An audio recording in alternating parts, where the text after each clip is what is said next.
गमकता सोन काहे की पूड़िया ठेकुआ छाना ता पूरा यूपी बिहार बमगन। छठी मैया के होता आगमन, स्वागतम स्वागतम स्वागतम स्वागतम स्वागतम स्वागतम, छठी मैया के बड़ा स्वागतम।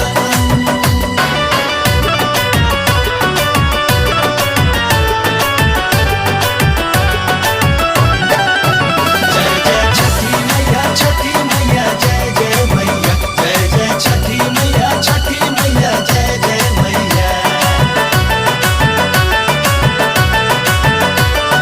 श्याम आजाद दिवाली के बाद जाए के रहल बम्बे न गईले हो।